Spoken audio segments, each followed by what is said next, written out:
Counselor no gikan sa Philippine Mental Health Association Davao City Chapter sa kanunay, Ma'am Precious Manliguez. Ma'am Precious, good morning, ma'am.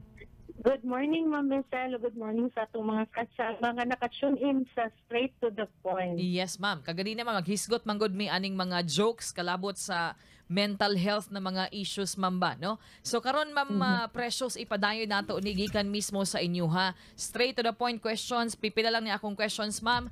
Unsa ang mahimong epekto ni adtong mga naga-joke bitaw ma'am kalabot ining mga mental health concerns? Unsa bay iyahang effect ni adtong mga nag-agi karon og mga pagsulay, ma'am, mentally? Oo. Yeah, actually pressing concern gihapon nato ang mga ingana mamisal no kay kulang pa man gud ang education o awareness sa mga tao nga walay mental health condition. Wala sila kabalo kung saon pag-deal no sa mga service user no, or mga naay mga conditions.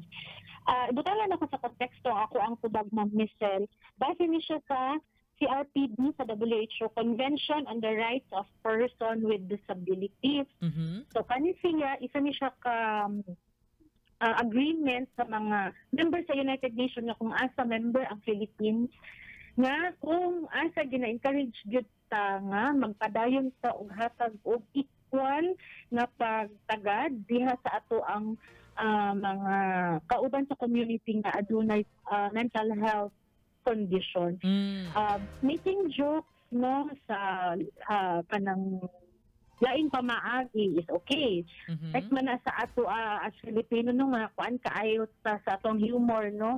That's how we interact with other people. However, mas sensitive dapat sa nga dili nato angay gamiton ang condition sa laing tao to make fun of them or tungod kay mas dili sila expressive or dili sila kabalo mo assert sa ilang katungod maghimo na dayon ta og reason nga pwede na nato sila binuangan no. So we degrade the person itself no.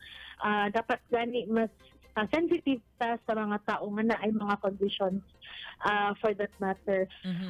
Kaning si RPD Michelle sa ubay-ubay nga higayon no nakakuyog sa og project sa WHO ilahagid ning gina-implement na kung pananglitan og naay project nga maka-encounter ta og mga service user dapat sensitive ka as service provider labi na kung kabalo ka mas nakabalo ka nga naa siya condition no ang mental health condition magud say Ma'am Michelle dili man gud mahibalaan no labi na ng mga bipolar no dili wala na siya kuan manifestation right away no dili dayon nimo mahibalaan unlike sa cerebral palsy no nga naa physical disability nga makitaan siguro no pinaagi ani nga program Michelle unsa mas sensitive na ta sa mga tao nga atong ka-encounter and kung kabalo ta nga murag naa something sa iya we have to refrain from making jokes out of it no so siguro i-redirect na lang nato ang joke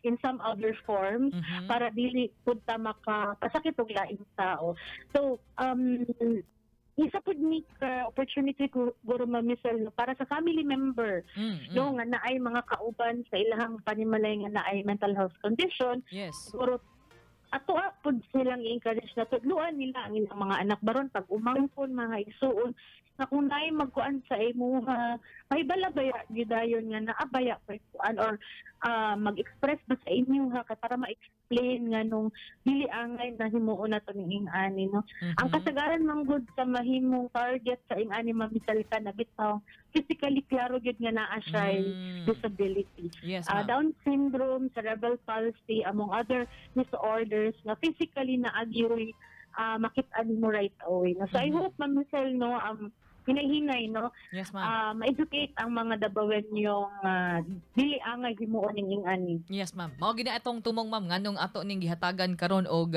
concern or gihimo natong issue ni ma'am kay sadly naapagihapon karon sa atong community as what you have said nga murag wala pagid kaayo ni sila gihatagan og pagtagad kay murag para nila normal lang magyaga-yaga or mag-mention og ingani nga mga butang. Ma'am unsa ba ang tamang tawag ma'am? Kay sometimes maglibog man gud mo na akong personal observation. How do you call a person nga naay mental health condition? Is that the right term for us to use, ma'am, sa publiko?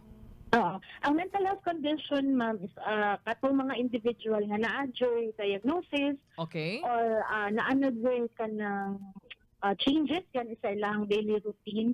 So, Okay. na sila mental health condition. You can use that term, no? Okay. Ang mga patients, pwede na to sila tawagong service user. Service user. All Oo, right. sila ang Okay. service user.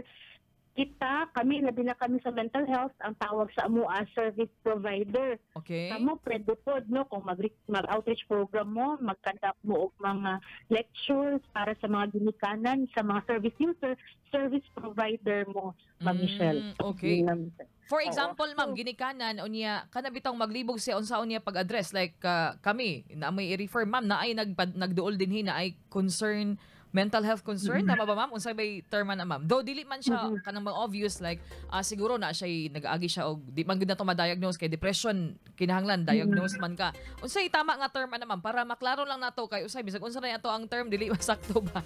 Oo. Actually, pinaka-safe good, Ma'am Michelle, kung na ay mga concerns sa Oo. mental health.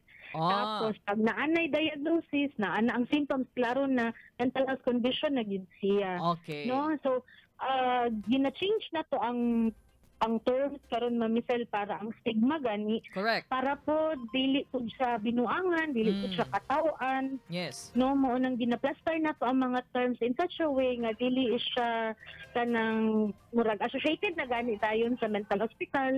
Yes No, ma'am. sa mga buang-buang ug uban pa. So, nalipay na lang punta, Ma'am Michelle, no, kay ang lain-laing mga field, labi na ang media, Mhm.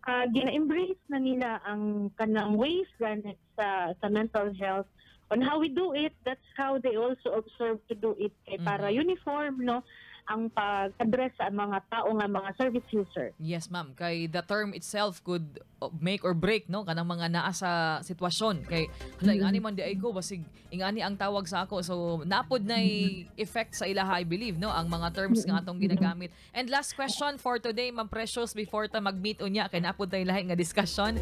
Ma'am, unsa ba ang tamang approach nato, ma'am, kung naatay mga kaila or nahibaluan or labi na kana makita nato unsay saktong approach nato anin na mga tao, ma'am? How can we help or is it necessary to help? Yes po. Oo. So akong kategorya na Michelle, no, kung ang ato ang ka-encounter is kabalo na siyang na siya mental health condition, service user na siya, Mhm. siguro mas pindot nga i-encourage na to siya nga ipadayon ang iyang intervention. And then since kabalo na ka sa Convention on Rights of Person with Disability, i-please na gyud nimo ang iyang katungod. Kung moboto ka, moboto sila. Kung mo-eskwela ka, mo-eskwela pud sila. Same rights ka mo apply sa ilaha, no? Kung mo respeto ka sa imuhang privacy, sila pud alang angay pud nga irespeto na sa ilahang privacy. Another category is kung ang individual nga ka-encounter nimo wala pa siya kabalo o wala pa siya nagpatan-aw, dili pa siya ma-consider nga service Yes. user. Mhm. Oo, i-encourage gid nato ang ilang family member, Ma'am Michelle, labi na ng mga naglatagaw na gani, Ma'am Michelle. Yes, Kaya ma'am. ganing di naka-function sa community, di nakatrabaho, and nanay tendency to abuse drugs or abuse any substance kay para lang makalingkawa sa anang kondisyon. It would really be best na makasik sila og help. I think Davao City, no, nga inclusive na kaayo talaga nakita og mga program nga ginahimo nga kung asa maatiman gani ang mga future service user, no, nga wala pa na kuan. And earlier this morning, Ma'am Michelle, ganing kadlaw, no, na ako'y consultation with a psychologist regarding sa isa ka case na mo. Gina-encourage niya ang psychoeducation. Kaning psychoeducation, Ma'am Michelle, in case na si service user kabalo na siya nga naa siya bipolar, dapat tun-an niya pag-ayo og unsa dining bipolar, unsaon ako para mag-improve ko ani. Siya mismo.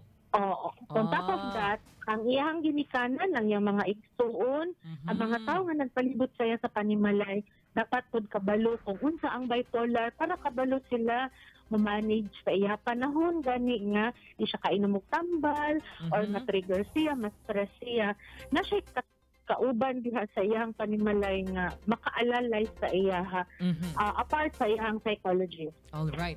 Salamat kay Ma'am Precious. I believe, ma'am, ang mga naminaw karon na edukar gyud sila, no?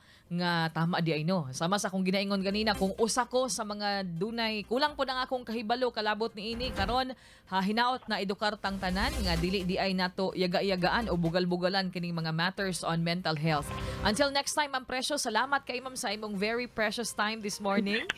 Salamat, Ma'am. Salamat, Jen. ma'am. God bless sa inyong program. Yes, ma'am. See you later, no? Ma'am Yes, Precious ma'am. Manligues, Thank you. mga kasama usa ka mental health advocate ug syempre mental health counselor kanunay natong kauban gikan sa Philippine Mental Health Association Davao City Chapter.